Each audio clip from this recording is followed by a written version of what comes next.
Political science recording 4 भाग 2 नागरिकता citizenship अनुच्छेद 5 से लेकर के 11 तक। कोई भी देश अपने मूल निवासियों को कुछ विशेष अधिकार देता है।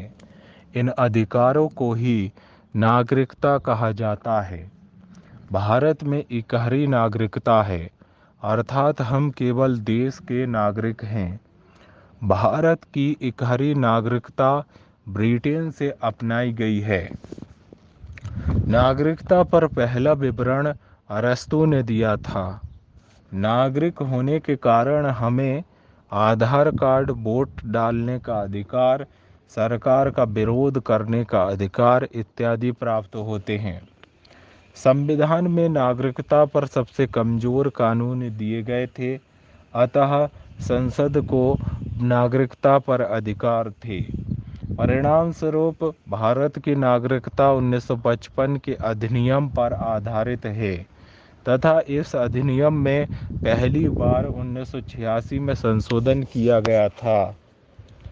अनुच्छेद 5 संविधान के प्रारंभ पर नागरिकता। संविधान के प्रारंभ पर प्रत्येक व्यक्ति जिसका भारत के राज्य क्षेत्र में अधिवास है और का भारत में जन्मा कोई व्यक्ति हो, खा या जिसके माता या पिता में से कोई भारत में जन्मा हो, गा जो ऐसे प्रारंभ से ठीक पहले कम से कम 5 वर्ष तक भारत के राज्य क्षेत्र में मामूली तौर से निवासी रहा है, भारत का नागरिक होगा। अनुच्छेद 6 पाकिस्तान से भारत को प्रव्रजन करने वाले कुछ व्यक्तियों के नागरिकता के अधिकार। का ऐसा कोई व्यक्ति जिसके वंशज माता या पिता इत्यादि में से कोई भारत शासन अधिनियम 1935 में परिभाषित भारत में जन्मा था, को भारत का नागरिक माना जाएगा। खा 19 जुलाई 1948 के परमिट रूल लागू होने से पहले पाकिस्तान से भारत आने वाला व्यक्ति भारत का नागरिक होगा। गा या 19 जुलाई 1948 के परमिट रूल लागू होने के पश्चात और संविधान लागू होने से पहले अगर कोई व्यक्ति पाकिस्तान से भारत आता है तो उसे इस आशय का रजिस्ट्रेशन करवाना होगा और 6 माह तक भारत में निवासरत रहने के पश्चात भारत की नागरिकता दी जाएगी। नोट: लाल कृष्ण आडवाणी, मिल्खा सिंह, मनमोहन सिंह पाकिस्तान के जन्मे थे जो बाद में भारत आ गए थे। अनुच्छेद 7 पाकिस्तान को प्रव्रजन करने वाले कुछ व्यक्तियों के नागरिकता के अधिकार। अगर कोई व्यक्ति जो 1 मार्च 1947 के पहले पाकिस्तान गया है उसका तो कोई रिकॉर्ड नहीं रखा गया है, किंतु 1 मार्च 1947 के पश्चात जो व्यक्ति पाकिस्तान गया और पुनः 19 जुलाई 1948 से पहले भारत आ गया तो उसे तुरंत नागरिकता मिल जाएगी। किंतु अगर 19 जुलाई 1948 के पश्चात और संविधान लागू होने से पहले भारत आया है तो उसे 6 महीने पंजीयन कराकर भारत में निवासरत रहने पर भारतीय नागरिकता प्राप्त होगी। अनुच्छेद 8 भारत के बाहर रहने वाले भारतीय उद्भव के कुछ व्यक्तियों के नागरिकता के अधिकार। भारत शासन अधिनियम 1935 में परिभाषित भारत में जन्मा कोई व्यक्ति विदेश में कार्य, भ्रमण, शिक्षा इत्यादि हेतु निवासरत है और इस आशय का प्रतिवेदन भारतीय दूतावास को देता है तो वह भारत के नागरिक के रूप में पंजीकृत हो जाएगा।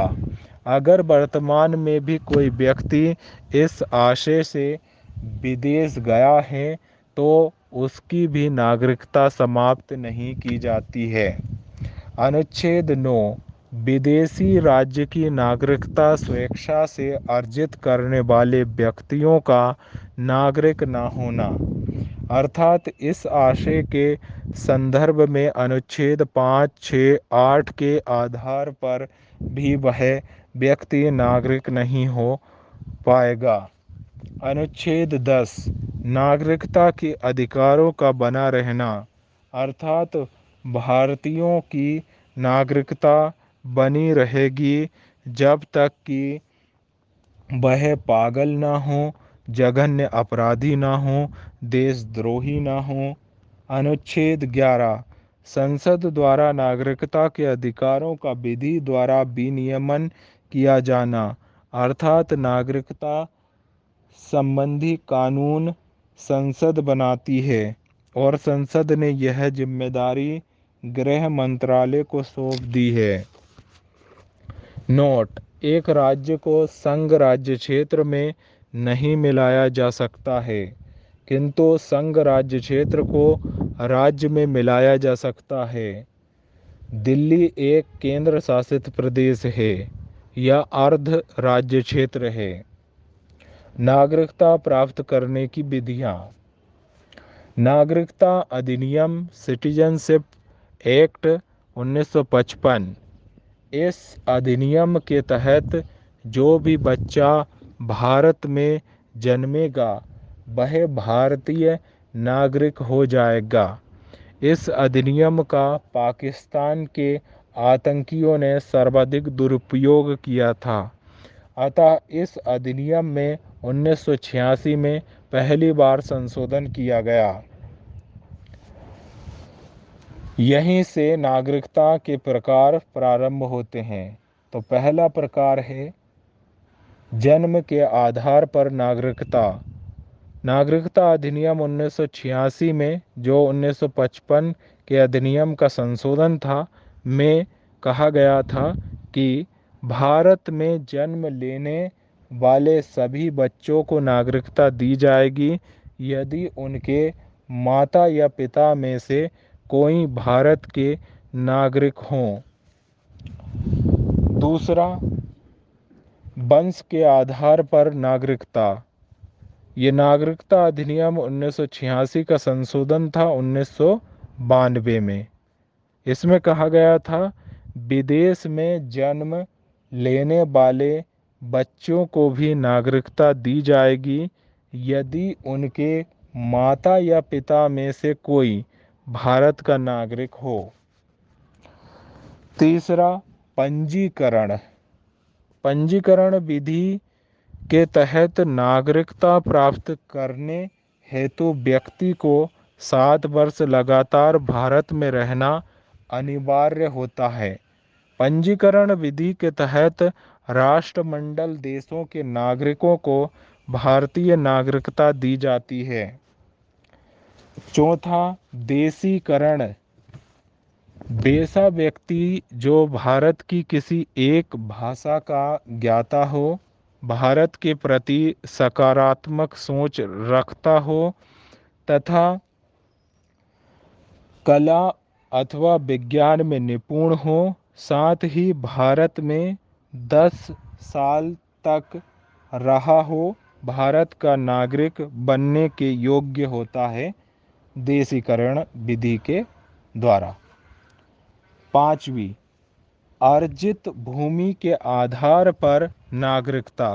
इसके तहत अगर कोई विदेशी राज्य भारत में सम्मिलित होता है तो उसके नागरिकों को भारत की नागरिकता दे दी जाती है। जैसे सिक्किम के भारत में विलय के पश्चात वहाँ के निवासियों को भारत की नागरिकता दी गई थी। बांग्लादेश के परगना जिले के भारत में विलय के पश्चात वहाँ के भी निवासियों को भारत की नागरिकता दी गई थी। NRI NRI क्या है? वह भारतीय नागरिक जो 6 माह से अधिक अवधि से विदेश में निवासरत है उसे ही NRI कहा जाता है। ओवरसीज नागरिकता। ओवरसीज नागरिकता को 2005 में लक्ष्मीमल सिंघवी समिति की अनुशंसाओं पर भारत में लागू किया गया था। ये नागरिकता उन बड़े बड़े उद्योगपतियों अथवा विशिष्ट क्षमता प्राप्त व्यक्तियों को दी जाती है जिन्होंने भारतीय नागरिकता को त्याग कर विदेशी नागरिकता ग्रहण कर ली हो। ओवरसीज नागरिकता प्राप्त व्यक्तियों को राजनीतिक अधिकारों को छोड़कर लगभग सभी अधिकार प्राप्त होते हैं जो उस देश के नागरिकों को प्राप्त होते हैं। ओवरसीज नागरिकता प्राप्त व्यक्ति भारत में बिना वीज़ा के आ जा सकता है। उन्हें इस आशय हेतु स्थायी रूप से ग्रीन कार्ड अनुमति पत्र दिया जाता है। वीज़ा वीज़ा विदेशी देश में जाने हेतु उस देश की अनुमति अनिवार्य होती है। इसी अनुमति प्रपत्र को वीज़ा कहते हैं। पासपोर्ट पासपोर्ट अपने देश से दूसरे देश जाने के लिए अपने ही देश से अनुमति की आवश्यकता होती है। इसी अनुमति प्राप्त प्रपत्र को पासपोर्ट कहते हैं। वीज़ा ऑन अराइवल अर्थात कुछ देशों में जैसे थाईलैंड, इंडोनेशिया, हांगकांग इत्यादि में भारतीय पासपोर्ट धारक बिना वीज़ा के जा सकते हैं और विदेश जाते ही उन्हें वीज़ा दे दिया जाता है। कुछ देश पासपोर्ट व वीज़ा मुक्त भी होते हैं जैसे भारत के लिए नेपाल व भूटान हैं। CAA सिटीजनशिप अमेंडमेंट एक्ट 2019 नागरिकता संशोधन अधिनियम 2019 यह भारतीय संसद द्वारा पारित एक अधिनियम है जिसके द्वारा सन 1955 के नागरिकता अधिनियम को संशोधित करके यह व्यवस्था की गई कि 31 दिसंबर 2014 के पहले पाकिस्तान, अफगानिस्तान और बांग्लादेश से भारत आए धार्मिक प्रताड़ना प्राप्त अल्पसंख्यक समुदाय के व्यक्तियों जिनमें हिंदू, बौद्ध, सिख, जैन, पारसी एवं ईसाई धर्मी लोग हैं को भारत की नागरिकता प्रदान की जाएगी। CAA के तहत भारतीय नागरिकता प्राप्त करने हेतु आवश्यक 11 वर्ष तक भारत में रहने की शर्त में भी छूट प्रदान करते हुए इस अवधि को केवल 5 वर्ष तक भारत में रहने की शर्त के रूप में बदल दिया गया है। 20 दिसंबर 2019 को पाकिस्तान के 7 शरणार्थियों को भारतीय नागरिकता देकर इस अधिनियम को लागू कर दिया गया था। NRC national register of citizens राष्ट्रीय नागरिक रजिस्टर। यह भारत सरकार द्वारा निर्मित एक रजिस्टर है जिसमें उन भारतीय नागरिकों के नाम हैं जो असम के वास्तविक अर्थात वैध नागरिक हैं। यह रजिस्टर विशेष रूप से असम के लिए ही निर्मित किया गया था। भारत पाकिस्तान युद्ध 1971 के दौरान पूर्वी पाकिस्तान से बहुत सारे शरणार्थियों का भारत आगमन हुआ था।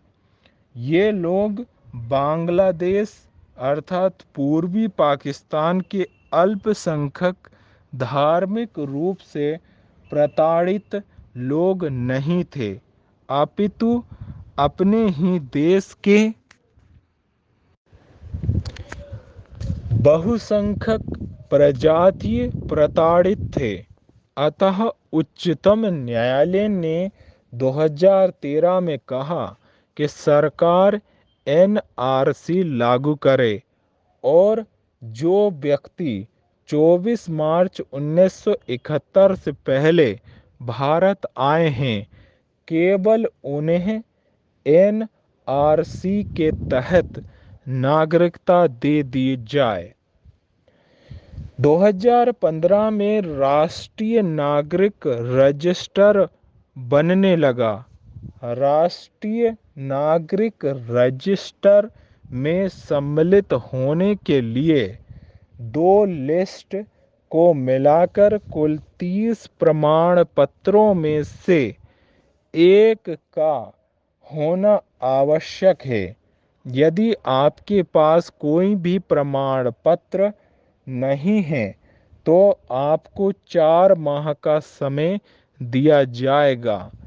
इस अवधि में आपको स्वयं को यह प्रमाणित करना पड़ेगा कि आप भारत के वैध मूल निवासियों में सम्मिलित हैं।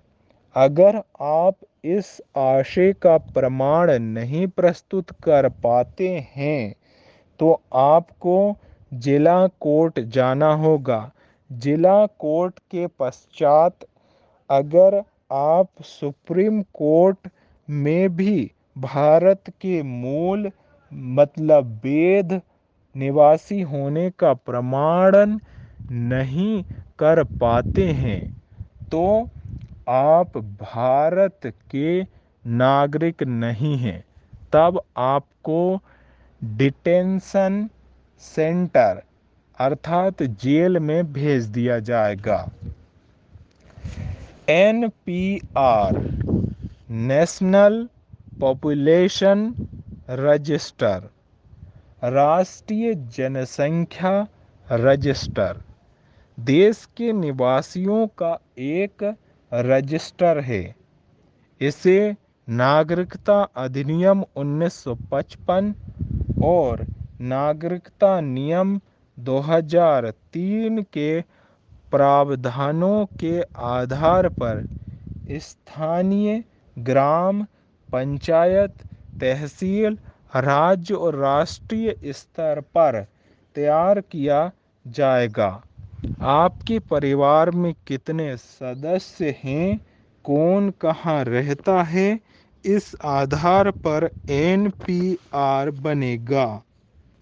अतः एनपीआर से जनसंख्या का शुद्ध आकलन प्राप्त किया जा सकेगा। धन्यवाद। आप सुन रहे हैं education and learning YouTube channel पर अभिषेक सर की आवाज़ में यह रिकॉर्डिंग। धन्यवाद।